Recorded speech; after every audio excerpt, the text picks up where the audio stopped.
hello, j'espère que vous allez bien. Aujourd'hui, on se retrouve pour une vidéo un petit peu différente de d'habitude parce que je veux faire mon vision board avec vous et c'est la première fois que je fais un vision board en physique. D'habitude, je fais toujours des montages photos, etc.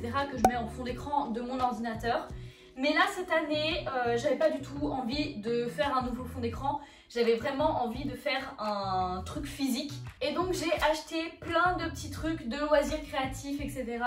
pour faire ce projet-là. Déjà, petite précision, qu'est-ce que c'est un vision board pour les gens qui ne savent pas? En français, on pourrait le traduire par tableau de visualisation.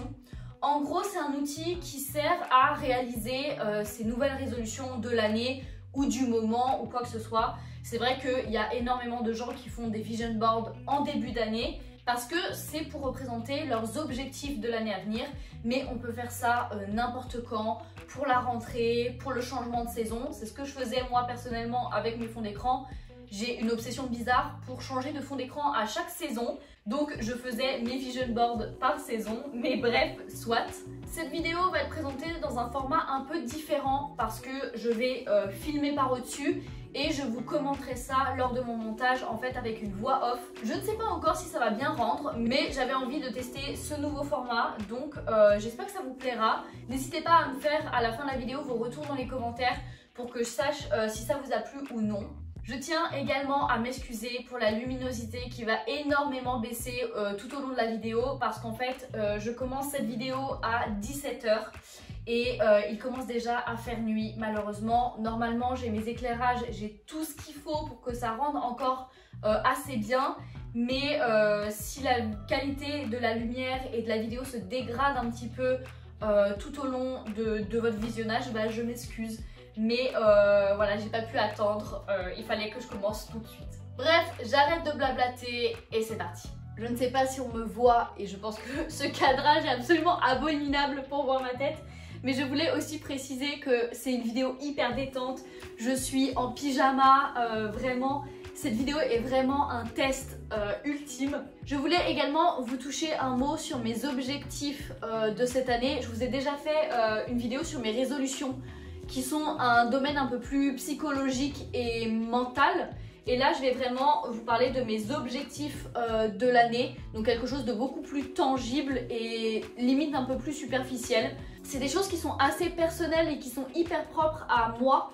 Donc je vous demanderai vraiment de pas du tout juger ce que j'ai choisi et ce qui est important pour moi, même si ça ne l'est absolument pas pour vous et que au contraire vous trouvez ça hyper superficiel ou pas du tout. Et au contraire, je vous demanderai aussi de pas du tout calquer vos objectifs, vos résolutions ou quoi que ce soit sur ce que moi j'ai choisi.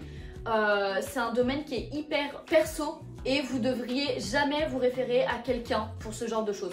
Voilà, c'était juste le dernier petit disclaimer que je devais faire. On peut commencer. Alors, en premier lieu, je vais vous toucher quelques mots sur le matériel que j'ai utilisé. Franchement, vous n'avez pas besoin de grand chose. Moi, perso, j'ai pris un grand cadre dans un magasin de loisirs créatifs, mais il y a beaucoup de monde qui le fait juste sur des grands cartons, des planches ou des trucs comme ça. Franchement, vous n'avez pas besoin d'acheter un cadre. Honnêtement, je trouve ça quand même plus joli, mais si vous n'avez pas beaucoup de moyens, vous pouvez totalement prendre une grande planche en carton ou un truc comme ça fera parfaitement l'affaire. Ensuite, quasiment tout ce que j'ai en termes de déco et tout, ça vient de Cultura. Et j'ai pas pris grand chose parce que honnêtement j'avais pas grand chose en tête. Enfin en fait j'avais pas d'idée à la base de comment je voulais faire ce truc là. Donc j'ai pris un petit peu les choses qui me passaient par la tête, mais c'est tout. Ensuite là j'ai trié un peu toutes les photos que j'avais par catégorie en fonction de mes résolutions, enfin de mes objectifs. J'en ai 6 cette année, 3 qui sont importants et 3 un petit peu moins importants. Et pareil, les photos, je les ai toutes sélectionnées sur Pinterest et ensuite je les ai mises, je les ai enregistrées sur mon téléphone et je suis allée les faire imprimer à un photomaton. Il y en a à peu près dans tous les supermarchés, c'est hyper simple et ça coûte pas très cher. Franchement, je le fais assez souvent. Je fais des petites sélections de photos comme ça que je vais imprimer pour m'en servir pour faire des vision boards ou même pour faire des albums photos, etc. Je trouve que c'est top. On n'a plus l'habitude d'imprimer nos photos, mais en vrai, c'est un truc qui est hyper sympa à faire. Bref, une fois que j'ai fait mes catégories de photos, etc., je commence à découper certaines illustrations. histoire d'avoir déjà un peu une petite idée de comment je vais présenter ça. Et ensuite, je sélectionne des grandes feuilles de couleurs. Donc là, j'en ai pris 6 en fait pour que chaque couleur corresponde à un objectif.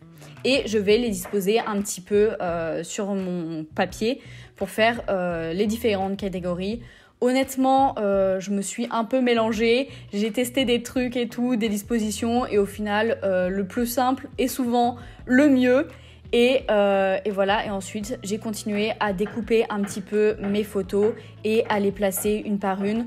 J'ai utilisé de la colle liquide qui n'est pas d'hyper bonne qualité et franchement j'aurais mieux fait d'investir dans un truc un petit peu mieux, mais c'est pas grave, je m'en suis quand même sortie. Donc là franchement c'est comme bon vous semble, il y a des gens qui préfèrent garder les photos entières et bien carrées et faire des dispositions hyper simples.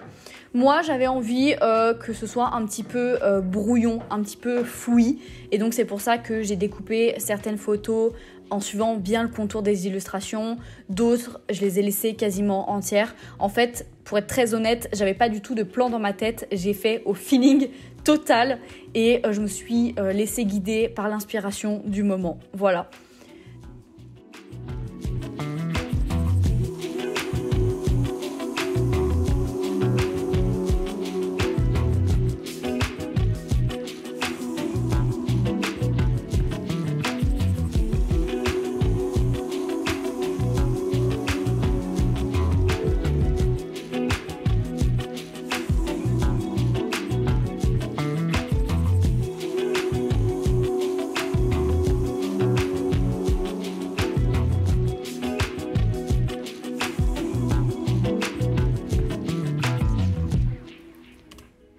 Pour être très honnête avec vous, quand j'ai imaginé cette vidéo, je pensais vous expliquer un petit peu mes catégories, mes objectifs, etc. Et en fait, plus je monte la vidéo, plus je me rends compte que c'est pas hyper pertinent. Je vais vous expliquer quand même dans les grandes lignes en fait quels sont mes objectifs pour vous donner quelques inspirations et quelques idées. Mais vraiment, je vais pas du tout rentrer dans les détails et dans le pourquoi j'ai choisi ces objectifs parce que c'est hyper perso et en fait ce genre de goals et d'objectifs à atteindre, en fait, faut pas du tout se calquer sur les autres. Si vous n'avez pas de raison perso pour les choisir, franchement, ça ne sert à rien du tout. Donc comme je vous l'ai dit, j'ai 6 catégories différentes, 3 importantes et 3 pas importantes. Donc ça c'est plutôt bien, je trouve que c'est un système avec les priorités, etc. qui est assez intéressant à mettre en place quand vous allez choisir vos objectifs. Donc moi, dans les importants, j'ai passé mon diplôme, donc avoir mon master, avoir des bonnes notes, etc. Ensuite, j'ai continué à développer ma chaîne YouTube et en dernier, c'est prendre soin de ma santé et réguler mes hormones. C'est un truc sur lequel je me concentre de plus en plus et j'ai envie que cette année soit l'année de la guérison. Donc ça, c'est tous les objectifs qui sont en fait à droite de votre écran. Et les objectifs qui sont à gauche, on a des objectifs sportifs, des objectifs de self-care, donc prendre soin de mes cheveux, prendre soin de ma peau, etc. Et le dernier objectif qui est un petit peu plus général, c'est avoir des loisirs et des choses qui me rendent heureuse vraiment pleinement. Bref, voilà, une fois que vous avez ces petites inspirations-là, comme vous pouvez le voir, là j'ai mis tout plein de petites décos, j'ai mis du scotch brillant, etc., des paillettes, des trucs comme ça, c'était trop bien. Et donc voilà, le résultat, franchement, j'étais tellement fière de moi. Ça ne payait pas de mine au début et plus le projet avançait, plus j'étais contente de ce que je faisais. Donc voilà ce que ça rend quand c'est bien encadré. Franchement, avec la vitre par-dessus, ça lisse le tout, je trouve ça incroyable.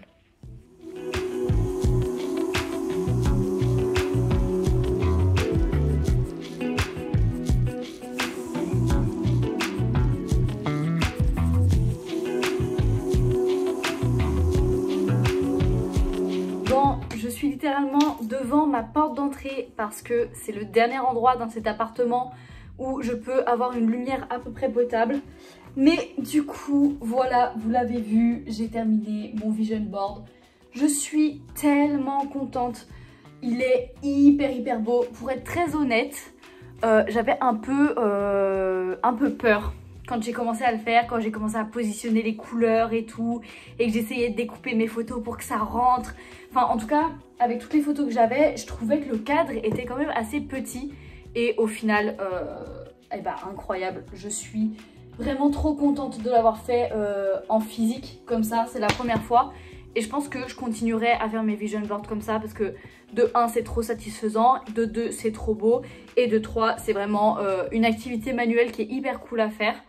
Bref, j'espère que ça vous aura inspiré, que vous aurez aimé me regarder faire ce truc là, que ça vous aura donné envie de faire un vision board ou alors pas du tout, c'est comme vous le sentez. J'espère aussi que cette vidéo n'a pas été trop désagréable à regarder à cause de la lumière. Je m'en excuse encore, mais j'ai vraiment pas choisi le meilleur moment. Là, il fait nuit noire dehors, donc c'est atroce. Mais bref, passons. Dans tous les cas, n'hésitez pas à liker, commenter et surtout à vous abonner à la chaîne pour suivre toutes les aventures. Ciao, ciao!